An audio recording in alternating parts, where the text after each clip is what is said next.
राज्यामध्ये शालेय शिक्षणामध्ये हिंदी भाषा सक्ती करण्याचा शासन निर्णय रद्द झाल्याने मराठी विजय मेळाव्याच्या निमित्ताने राज आणि उद्धव ठाकरे दोघे एकत्र आले। एकाच मंचावरून दोघांनी भाषण करून महाराष्ट्राच्या जनतेशी संवाद साधला। या कार्यक्रमामध्ये राज ठाकरेंनी बोलताना मराठी भाषा टिकवण्यासाठी कोणत्याही पक्षाचा अजेंडा न ठेवता सर्वांनी एकजूट होऊन परप्रांतीय आक्रमणाला विरोध करण्याचं महाराष्ट्रातील जनतेला आव्हान केलं। यासोबतच महाराष्ट्रामध्ये मराठी माणसावर मराठी भाषेवर अन्याय कराल तर ते खपवून घेतलं जाणार नाही अशी ताकीद देखील त्यांनी सरकारला दिली। राज ठाकरेंच्या भाषणानंतर उद्धव ठाकरेंचं भाषण झालं।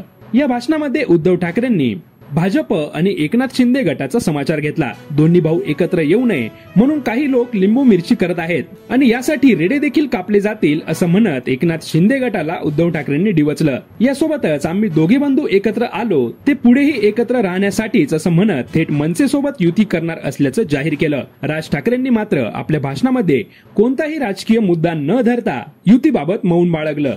या ऐतिहासिक मेळाव्यानंतर राजकीय स्तरामधून प्रतिक्रिया येऊ लागल्या। त्यातच एकनाथ शिंदे यांच्याकडून प्रतिक्रिया येणं तर स्वाभाविक होतं। एकनाथ शिंदेंनी त्यांच्यावर उद्धव ठाकरेंनी केलेल्या टीकेचा समाचार घेतला। झेंडा नाही अजेंडा नाही असं काही लोकांनी म्हटलं होतं, पण ते एकानेच पाळलं, दुसऱ्याने मात्र स्वार्थाचा झेंडा आणि सत्तेचा अजेंडा दाखवला अशी टीका एकनाथ शिंदे यांनी उद्धव ठाकरे यांच्यावर केली।